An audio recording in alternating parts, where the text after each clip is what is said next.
नमस्कार, TV 27 news देख रहे हैं आप। मैं हूं आपके साथ पूजा झा। घड़ी में 4 बज चुके हैं और वक्त हो गया है 4 बजे की 4 बड़ी खबरों का। हम दिन भर की 4 बड़ी खबरों को लेकर आते हैं। ये वो खबरें हैं जो आपको सबसे ज्यादा प्रभावित करती हैं। हमसे और आपसे इनका सीधा सरोकार होता है। तो बात करते हैं पहली खबर की, जहां पर प्रधानमंत्री नरेंद्र मोदी ने हरियाणा के गुरुग्राम में देश के पहले एलिवेटेड द्वारका एक्सप्रेसवे का लोकार्पण किया। इसके बाद भव्य रोड शो किया और अपने संबोधन में विपक्ष को आड़े हाथों लिया। वहीं दूसरी खबर की अगर बात करें तो सुप्रीम कोर्ट ने इलेक्टोरल बॉन्ड मामले में एसबीआई को एक बड़ा झटका दिया है। सुप्रीम कोर्ट ने 12 मार्च यानी कल शाम तक इन बॉन्ड्स की सारी जानकारी चुनाव आयोग के हवाले करने का आदेश दिया है। और क्या कुछ कहा है, आगे हम इस पर चर्चा करेंगे। बात करें तीसरी खबर की तो लोकसभा चुनाव की तारीखों के ऐलान से पहले सभी दल चुनावी तैयारियों में जुटे हुए हैं। बीजेपी कांग्रेस की आज शाम 6 बजे बैठक होनी है। चर्चा है कांग्रेस और बीजेपी उम्मीदवारों के नामों पर मंथन हो सकता है। चौथी और अंतिम खबर जिसकी हम बात करेंगे, गाजीपुर में एक बड़ा सड़क हादसा हो गया। हादसे में 10 लोगों की मौत हो गई, कई लोग झुलस गए हैं। बस में हाई टेंशन तार गिरने से यह बड़ा हादसा हुआ। इस हादसे की जांच के आदेश सीएम योगी आदित्यनाथ ने भी दे दिए हैं। तो इन 4 बड़ी खबरों पर बुलेटिन में नजर डालेंगे और सबसे पहले बात करेंगे बड़ी खबर की, पहली खबर की। लोकसभा चुनाव 2024 से पहले प्रधानमंत्री नरेंद्र मोदी लगातार राज्यों का दौरा कर कई परियोजनाओं की विकास सौगात राज्यों को भेंट कर रहे हैं। परियोजनाओं का शिलान्यास और उद्घाटन प्रधानमंत्री कर रहे हैं। इसी क्रम में आज दिल्ली और गुरुग्राम एक्सप्रेसवे का उद्घाटन करने हरियाणा के गुरुग्राम पहुंचे थे प्रधानमंत्री, जहां पर एक जनसभा को संबोधित भी उन्होंने किया। इस दौरान उन्होंने विपक्षी दलों पर भी बड़ा हमला बोला।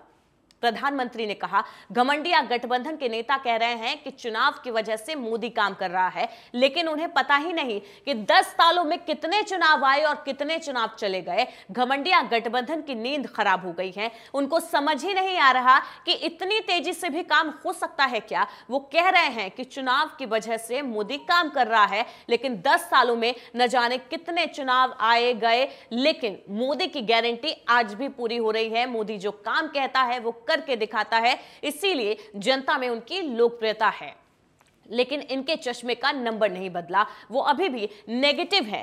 कांग्रेस के लोग चुनावी घोषणाएं करते थे, सिर्फ सरकार चलाते थे, घोषणा करके घोंसले में घुस जाते थे। हमारी सरकार जिस योजना का शिलान्यास करती है, सीना ठोककर उसका लोकार्पण भी करती है। यही हमारी और पिछली सरकारों में फर्क है और मोदी की गारंटी आगे भी इसी तरीके से पूरी होती रहेगी। आज गुरुग्राम में प्रधानमंत्री नरेंद्र मोदी ने करोड़ों की परियोजनाओं की सौगात आज गुरुग्राम वासियों को दी है। यहां पर दिल्ली गुरुग्राम को जोड़ने वाले एक्सप्रेसवे का उद्घाटन लोकार्पण प्रधानमंत्री नरेंद्र मोदी ने किया। विपक्ष पर भी इस दौरान जमकर निशाना प्रधानमंत्री ने साधा है और कहा है कि विपक्ष आरोप लगाता है कि चुनाव के चलते मोदी काम कर रहा है, लेकिन ये कोई चुनावी सीजन नहीं है।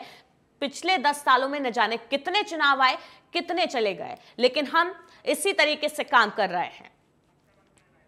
ज्यादा जानकारी के लिए हमारे साथ हमारे संवाददाता पंकज वानखेड़े जुड़ गए हैं। पंकज, आज गुरुग्राम वासियों को प्रधानमंत्री ने एक बड़ी सौगात दी है, एक्सप्रेसवे की सौगात दी है, क्या कुछ जानकारी है?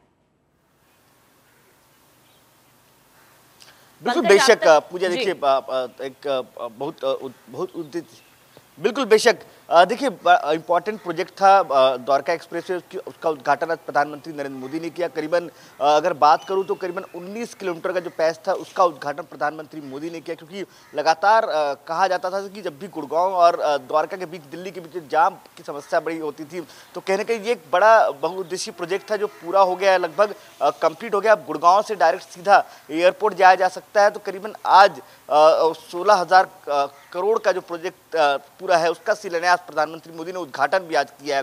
और सबसे महत्वपूर्ण जो था द्वारका एक्सप्रेसवे को, जिसका उद्घाटन प्रधानमंत्री मोदी ने किया। अब माना जा रहा है कि आने वाले समय में जो दिल्ली के अंदर जो पैच है 10 किलोमीटर के आसपास द्वारका एक्सप्रेस का, उसका भी बहुत जल्द उद्घाटन हो जाएगा।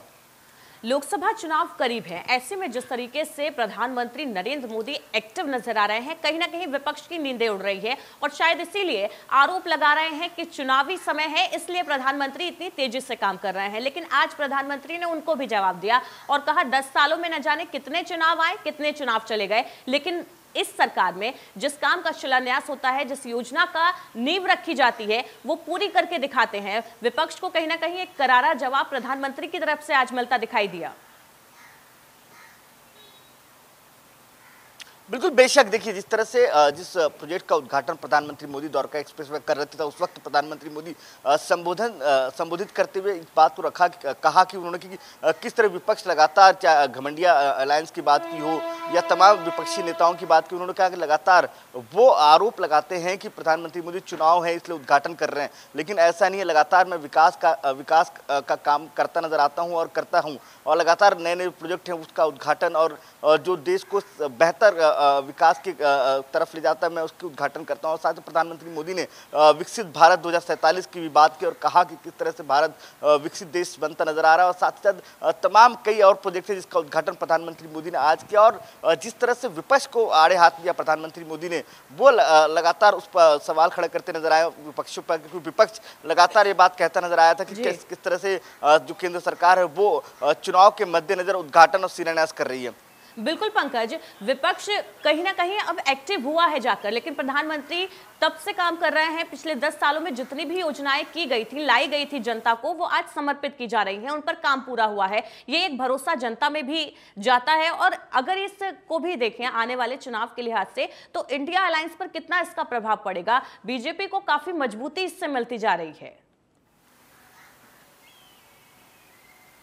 बिल्कुल बेशक। देखिए, कई ऐसे प्रोजेक्ट हैं जो लगातार प्रधानमंत्री मोदी पिछले 10 दिन से कई राज्यों का दौरा कर रहे हैं, वहाँ नए नए प्रोजेक्ट जो है उसका उद्घाटन कर रहे हैं। कई प्रोजेक्ट जो है इसका शिलान्यास प्रधानमंत्री मोदी ने किया है। तो कहीं ना कहीं लगातार जो विकास के कार्य हैं वो प्रधानमंत्री मोदी करते नजर आ रहे हैं। इस बात को लेकर जो विपक्ष है वो घेरता नजर आता है सरकार को, कहता है कि किस तरह से चुनाव के ऐन वक्त पहले ही सरकार इन तमाम प्रोजेक्ट का उद्घाटन कर रही है या शिलान्यास कर रही है, सिर्फ ये दिखावे की सरकार है। तो कहेंगे उस पर प्रधानमंत्री मोदी ने बड़ा हमला बोला और कहा कि किस तरह से सरकार लगातार बेहतर काम करती नजर आती है।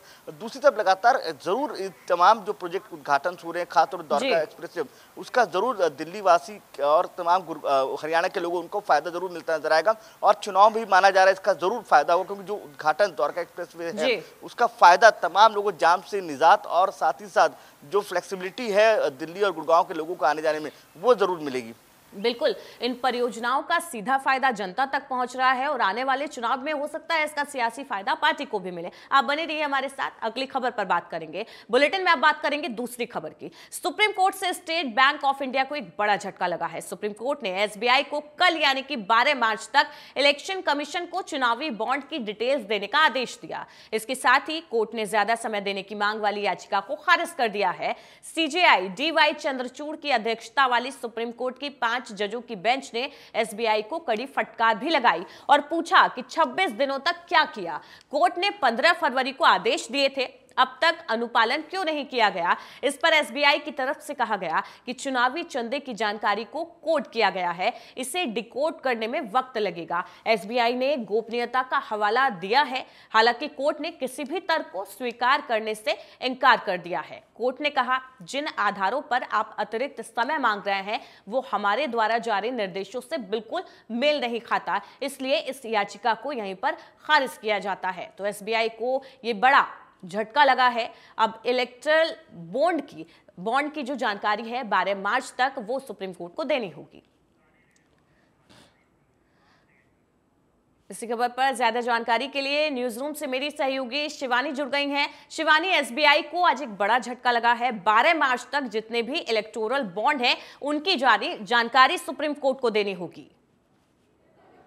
जी बिल्कुल पूजा, देखिए 15 फरवरी को इस मामले पर सुनवाई हुई थी। एसबीआई को आदेश दिया गया था कि उनको आज से पहले भी उनको ये आदेश दिया गया था कि जल्द से जल्द इलेक्टोरल बॉन्ड की सारी जानकारियां वो पेश करें। लेकिन हालांकि इसके बाद एसबीआई की तरफ से कोर्ट में दोबारा अर्जी डाली गई और कहा गया कि जिस तरह से डिटेलिंग की गई है और गोपनीयता को बनाए रखने के लिए जो डेटा है उनकी सीक्रेसी को बनाए रखने के लिए कोडिंग की गई है और उस कोडिंग को तोड़ने के लिए वक्त लगेगा और इसीलिए अर्जी दी गई सुप्रीम कोर्ट में कि उन्हें वक्त दिया जाए। 30 जून तक के समय की उन्होंने मांग की थी। हालांकि सुप्रीम कोर्ट ने डीवाई चंद्रचूड़ कपूर और 4 अन्य जजों की बेंच ने उनकी इस अर्जी को स्वीकार करने से इनकार कर दिया। उन्होंने बोला कि 26 दिनों तक इस मामले पर वो कर क्या रहे थे। तो एक तरह से कड़ी फटकार सुप्रीम कोर्ट ने एसबीआई को लगाई है।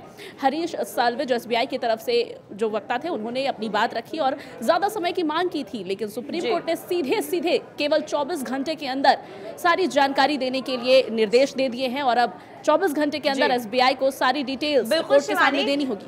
अतिरिक्त समय की मांग एसबीआई की तरफ से की गई थी जो नहीं मिली है और साथ ही साथ याचिका को भी अब खारिज कर दिया गया है। अब कल तक सारी डिटेल्स एसबीआई को सुप्रीम कोर्ट को देनी होगी। तो इसके बाद जो अगला कदम है एसबीआई का, वो क्या कुछ हो सकता है?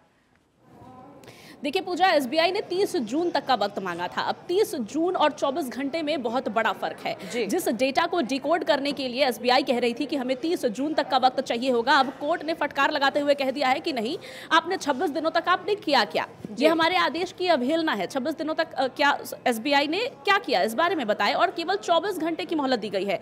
तो आप एक तरह से देखिए, कहाँ 30 जून जितनी लंबी अवधि और कहाँ केवल 24 घंटे। हालांकि एसबीआई की तरफ से फिलहाल कोशिश यही रहेगी कि जिस तरह से भी हो, वो जितनी ज्यादा डेटा हो सके कोर्ट के समक्ष रख सके इलेक्टोरल बॉन्ड को लेकर के। हालांकि अगर आपको बताएं कि फैसले से एसबीआई के जो ग्राहक है, क्या उन पर कोई प्रभाव पड़ेगा? क्योंकि उनमें एक चिंता जाग गई है, कहीं उनके पैसों पर इससे कोई प्रभाव ना पड़े। तो ऐसे में जो ग्राहक है उनके लिए कोई चिंता वाली बात है ये? देखिए, ये एक सरकारी फैसला है, सरकारी निर्देश है, सरकारी आदेश है और इलेक्शन के मद्देनजर है। तो निश्चित ही इसमें आम जनता को किसी भी तरह का नुकसान ना हो, इसका पूरा ध्यान कोर्ट भी रखेगी और सरकार भी रखेगी। तो एसबीआई के ग्राहकों को किसी प्रकार की परेशानी होने की नौबत आने की संभावना कोर्ट की तरफ से उत्पन्न हो, ऐसी कोशिश नहीं की जाएगी। हालांकि देखिए, बैंक है और निश्चित ही बैंक ने एक बड़ा लेन देन किया है, इलेक्टोरल बॉन्ड के रूप में चुनावी चंदे दिए गए हैं। तो निश्चित ही कहीं ना कहीं जनता के पैसे भी लगाए गए होंगे, क्योंकि डेटा देने में उनको दिक्कत हो रही है पूजा, साफ तौर पर। और ऐसे में ग्राहकों को दिक्कत हो सकती है। हालांकि कोर्ट की तरफ से ये कोशिश जरूर की जाएगी कि आम ग्राहक जो एसबीआई के हैं, उनको इस फैसले का कोई भी गलत असर उनके ऊपर ना पड़े। बहुत बहुत शुक्रिया शिवानी इस जानकारी के लिए आपका। खबरों में बात करेंगे तीसरी खबर की, जहां पर भारतीय जनता पार्टी और कांग्रेस आगामी लोकसभा चुनावों के लिए दूसरी लिस्ट के उम्मीदवारों पर अपने अपने विचार कर रही है, मंथन कर रही है। अपनी अपनी केंद्रीय चुनाव समितियों की बैठक होने वाली है। दोनों बैठकें कांग्रेस और बीजेपी की आज ये बैठकें होंगी शाम 6 बजे, जहां पर बीजेपी 150 सीटों पर उम्मीदवार तय करेगी। कांग्रेस सीईसी की बैठक में दिल्ली, हरियाणा, पंजाब, राजस्थान, मध्य प्रदेश, गुजरात, बिहार और असम सहित अलग अलग राज्यों के लिए उम्मीदवार तय किए जाएंगे। उम्मीदवारों के नामों पर यहां पर चर्चा की जाएगी, मंथन किया जाएगा, जिसके बाद से उम्मीद लगाई जा रही है कि आज शायद दूसरी लिस्ट भी बीजेपी की जारी हो जाए और कांग्रेस की भी। पंकज हमारे साथ जुड़ गए हैं। पंकज, लोकसभा चुनाव की तैयारियां अब सभी दलों ने तेज कर दी है। आज सीईसी की बैठक होने वाली है, इसके अलावा बीजेपी केंद्रीय चुनाव समिति की भी बैठक होने वाली है। उम्मीदवारों के नामों पर चर्चा हो सकती है। क्या कुछ लग रहा है दूसरी लिस्ट आज शाम तक आ सकती है? बिल्कुल, बेशक पूजा। देखिए, केंद्रीय चुनाव समिति की बैठक कांग्रेस की भी है और भारतीय जनता पार्टी की भी है। भारतीय जनता पार्टी ने अपनी पहली लिस्ट में 195 उम्मीदवारों के नामों का ऐलान किया था और माना जा रहा है कि आज जो केंद्रीय चुनाव समिति की बैठक है, उसमें करीबन 150 सीटों को लेकर चर्चा होगी। और जो मध्य प्रदेश की 5 सीटें, राजस्थान की 5 सीटें और उत्तर प्रदेश की जो बची हुई सीटें हैं, उसको लेकर भी मंथन हो सकता है। अगर सबसे महत्वपूर्ण देखा जाए तो हरियाणा, बिहार जैसे तमाम राज्यों को लेकर आज चर्चा हो सकती है। उन तमाम उम्मीदवारों को लेकर चर्चा हो सकती है। महाराष्ट्र के तमाम बड़े नेता दिल्ली पहुंच रहे हैं। मध्य प्रदेश के मुख्यमंत्री और प्रदेश अध्यक्ष बीडी शर्मा कुछ देर में बीजेपी मुख्यालय पहुंचेंगे और करीबन बताया जाता है शाम 6 बजे केंद्रीय चुनाव समिति की बैठक बीजेपी की वो चालू हो जाएगी और देर शाम कांग्रेस की भी बैठक चालू हो जाएगी। बैठक में सबसे महत्वपूर्ण है कि हरियाणा को लेकर चर्चा होगी।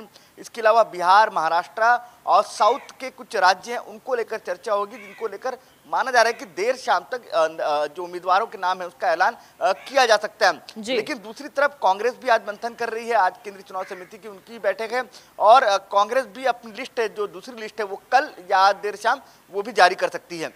पंकज, बीजेपी की अगर बात करें तो कई संभावित नाम सामने आए हैं जिनकी सूची में नाम हो सकते हैं, लेकिन अगर कांग्रेस की बात अगर हम करें तो कांग्रेस के लिए कितना चुनौतीपूर्ण होगा बीजेपी को इस बार लोकसभा चुनाव में टक्कर देना, और उसके लिए बेहद जरूरी है सबसे पहले उम्मीदवारों के नाम तय होना। तो ऐसे में कांग्रेस के लिए कितनी बड़ी चुनौती होगा उम्मीदवारों के नाम फाइनल करना और ऐसे चेहरों को उतारना जिससे बीजेपी को चुनाव में कड़ी टक्कर दी जा सके? बिल्कुल बेशक। देखिए, अभी कांग्रेस के लिए बड़ी चुनौती है, विपक्ष के लिए बड़ी चुनौती यह है कि कांग्रेस से हमने अभी हाल ही में देखा, कल राजस्थान के कई वरिष्ठ नेता हैं जो कांग्रेस से भारतीय जनता पार्टी ज्वाइन कर चुके हैं। तो ऐसे में माना जा रहा है कि कहीं ना कहीं कांग्रेस को इसका खामियाजा भुगतना पड़ सकता है या नुकसान झेलना पड़ सकता है, क्योंकि कई बड़े नेता भारतीय जनता पार्टी ज्वाइन करते नजर आ रहे हैं और लगातार कांग्रेस उसमें मंथन कर रही है अलायंस को लेकर। अलायंस में भी कुछ अच्छा खासा बनता नजर नहीं आ रहा है, क्योंकि जिस तरह से बंगाल में ममता बनर्जी ने एकला चलो का राह पकड़ लिया है, उन्होंने अपने तमाम उम्मीदवारों का ऐलान कर दिया है। दूसरी तरफ अगर देखा जाए, महाराष्ट्र में भी अभी सीट शेयरिंग को लेकर चर्चा नहीं हुआ है। जिस तरह उत्तर मुंबई को की बात करें तो उद्धव ठाकरे ने अपने उम्मीदवार का नाम पंकज, अगर बीजेपी की रणनीति पर गौर किया जाए इंडिया अलायंस को अलग थलग करने की, तो उसमें वो कामयाब होती दिखाई दे रही है। चुनाव से पहले इंडिया अलायंस राज्यों में कहीं ना कहीं बढ़ता हुआ नजर आ रहा है, अलग थलग बढ़ता हुआ अभी से नजर आ रहा है। बिल्कुल बेशक। देखिए, तमाम राज्यों में यही स्थिति, चाहे महाराष्ट्र हो या बिहार हो, हर जगह यही स्थिति है। और जहां पे कांग्रेस अपने दम पे चुनाव लड़ना चाहती है और लड़ रही है, वहां भी स्थिति कुछ खास नहीं है अच्छी, क्योंकि लगातार जो बड़े नेता हैं वो कहीं ना कहीं पाला बदलते नजर आ रहे हैं। मध्य प्रदेश में हमने देखा कई वरिष्ठ नेता हैं जो कांग्रेस के, वो भारतीय जनता पार्टी ज्वाइन कर चुके हैं। राजस्थान में यही स्थिति है। तो कहीं ना कहीं लगातार कांग्रेस इसको लेकर मंथन कर रही है। लेकिन आज देखना होगा, जब केंद्रीय चुनाव समिति की बैठक होगी, तो क्या वो जो खबरें निकल कर आ रही है कि तमाम बड़े नेताओं को कांग्रेस लोकसभा का चुनाव लड़वा सकती है, तो क्या राजस्थान में अशोक गहलोत, सचिन पायलट लोकसभा चुनाव लड़ेंगे, ये भी बड़ा महत्वपूर्ण होगा। और आज इसलिए भी महत्वपूर्ण माना जा रहा है क्योंकि जिन तमाम बड़े चेहरों को लेकर चर्चा हो रही है, उनकी भी सहमति होनी जरूरी है। अगर वो सहमत होते हैं तो फिर कहीं ना माना जा सकता है कि जो तमाम बड़े नेता उनको मैदान में उतारा जा सकता है। बिल्कुल देखना होगा कि आज की इस बैठक से क्या कुछ मंथन सामने निकल कर आता है। बहुत बहुत शुक्रिया इस जानकारी के लिए आपका। और अब बुलेटिन में बात करेंगे चौथी और अपने आखिरी खबर की। उत्तर प्रदेश के गाजीपुर में एक बड़ा सड़क हादसा आज हो गया है। हादसे में 6 से ज्यादा लोगों की मौत हो गई, कई लोग झुलस गए, सभी को अस्पताल में भर्ती करा दिया गया है। मौके पर चीख पुकार मच गई। हादसे का शिकार हुई बस बारातियों से भरी बताई जा रही थी। कुल 38 बाराती इस बस में सवार थे। सूचना पाकर मोबाइल फोरेंसिक टीम भी मौके पर पहुंची, जांच पड़ताल में जुट गई। हादसे पर सीएम योगी ने भी संज्ञान लिया और जांच के आदेश दिए हैं। बताया जा रहा है यहां पर एक बस हाई टेंशन तार की चपेट में आ गई, जिससे पूरी बस जल गई है। तस्वीरें आप देख रहे हैं, 6 लोग इस अग्निकांड में जिंदा जल गए हैं। सीएम योगी आदित्यनाथ ने भी इस पूरे मामले पर संज्ञान लिया और मामले की जांच के आदेश दे दिए हैं। पंकज तिवारी हमारे साथ ज्यादा जानकारी के लिए जुड़ गए हैं। पंकज, एक बड़ा सड़क हादसा हुआ है यूपी में, 6 लोग जिंदा जल गए। सीएम योगी आदित्यनाथ ने भी मामले पर संज्ञान लिया है। क्या कुछ हादसे के पीछे की वजह अब तक साफ हो पाई है? आपको बता दें कि दोपहर की ये घटना है और गाजीपुर से बारातियों से भरी एक बस जा रही थी घूसी के लिए, और बीच रास्ते में ये बस जो है कि हाई टेंशन तार से जो है कि टच हुई है और उसके बाद से उसमें 11,000 वोल्ट का करंट उतरा है, जिसमें 6 लोग तो ऑन द स्पॉट वहां बताया जा रहा है कि वो उनकी डेथ हो चुकी थी और बाकी जो लोग झुलसे हैं आग से, यानी बस में आग लगी और आग लगने के बाद भी जो करंट से पीड़ित थे और जो झुलस गए उनको गंभीर हालत में नजदीक के अस्पताल में भर्ती कराया गया है। हालांकि जो ग्रामीण थे किसी तरह से बीच बचाव किए, लेकिन सबसे बड़ी वहां समस्या आ गई कि हाई टेंशन तार की चपेट में आने के बाद सीएनजी बस थी और उसमें आग लग गई और आग के साथ साथ धुएं का जब गुब्बार उठने लगा तो कहीं ना कहीं आसपास के लोगों ने मदद के लिए वहां पे दौड़ लगाई। लेकिन चूंकि ये करंट का मामला था तो इसको लेकर के बहुत ज्यादा एक्टिविटी नहीं दिखा सके लोग, और उसमें जो लोग थे वो झुलस गए। 6 लोग तो उसमें से निकाले गए। पंकज, इस हादसे के पीछे किसकी लापरवाही सामने आ रही है? क्या ड्राइवर की लापरवाही थी कि बस तेज रफ्तार में थी, या हाई टेंशन तार यानी कि बिजली विभाग की यहां पर लापरवाही दिखाई दे रही है? जी बिल्कुल जाहिर सी बात है कि कहीं ना कहीं ये विद्युत विभाग की एक बड़ी लापरवाही के रूप में इसको देखा जा सकता है, क्योंकि अब रोड के किनारे हाई टेंशन तार लगाए जा रहे हैं, क्योंकि पोल पे जो तार लगाने की जो दूरी होती है और जो उसकी निगरानी होती है वो कहीं ना कहीं विद्युत विभाग के जिम्मे आती है। एक बस की जो हाइट होती है उससे कहीं ना कहीं ऊपर होना चाहिए। 11,000 वोल्ट का वायर है तो जाहिर सी बात है कि वो लूज तो बिल्कुल नहीं चल सकता है, क्योंकि बस हो या फिर किसी ग्रामीण एरिया है तो कृषि कार्य के लिए लोग जाते हैं आते हैं, अपनी फसलों को किसान लेके जाते हैं आते हैं, तो ऐसे में कभी भी दुर्घटना हो सकती है। तो उसमें प्रथम दृष्टिया यही लग रहा है कि ये कहीं ना कहीं विद्युत विभाग की लापरवाही है। और जो गर्मी का मौसम अब आ रहा है, जो तार लूज हुए हैं उनको विद्युत विभाग की तरफ से टाइट नहीं किया गया था, और जिसके चलते रोड के किनारे जाती इस बस में जो है कि इलेक्ट्रिसिटी उतर आई और वहां पे 6 लोगों की दर्दनाक मौत हो गई। बाकी जो अस्पताल में अभी गंभीर रूप से घायल हैं उनको भी अभी डॉक्टरों का कहना है कि अभी भी कुछ कहा नहीं जा सकता है, क्योंकि ये लोग खतरे में हैं। और पंकज, इस हादसे पर सीएम ने भी संज्ञान लिया है और जांच के आदेश भी दिए हैं। अब तक किसी की लापरवाही सामने आई है जिसके खिलाफ कड़ी कार्रवाई के आदेश दिए गए हैं? और क्या मृतकों के लिए किसी तरह के मुआवजे का ऐलान किया गया है प्रशासन की तरफ से?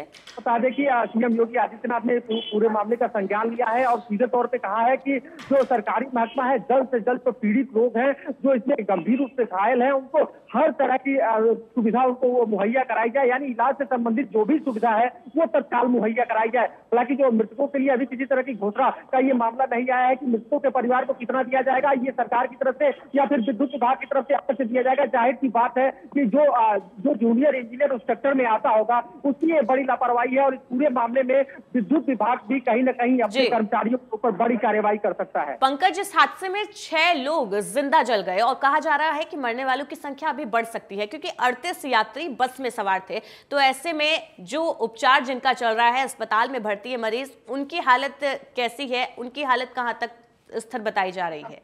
देखिए, जो गंभीर रूप से उसमें झुलसे हुए लोग हैं, जो करंट से पीड़ित लोग हैं, उनके लिए भी डॉक्टरों का कहना है कि इसमें काफी लोग ऐसे हैं जिनका ट्रीटमेंट तो चल रहा है, लेकिन बड़ा कठिन है इनको बचा पाना। यानी वो लोग मौत से अभी भी जूझ रहे हैं। इस पूरे मामले में 6 लोग तो ऑन स्पॉट वहां पे मृत पाए गए, लेकिन जो लोग गंभीर रूप से झुलस गए हैं उनका कहीं ना कहीं इलाज चल रहा है। हालांकि सीएम ने संज्ञान लिया तो सीधे तौर पर कहा कि जो भी बेहतर सुविधा है स्वास्थ्य की वो उनको दी जाए, यानी जान बचाने की कोशिश की जाए, लेकिन अभी भी स्थिति उनकी गंभीर बनी हुई है। बहुत बहुत शुक्रिया पंकज इस जानकारी के लिए आपका। तो बुलेटिन में फिलहाल के लिए इतना ही। लगातार खबरों के लिए बने रहिए TV 27 न्यूज के साथ।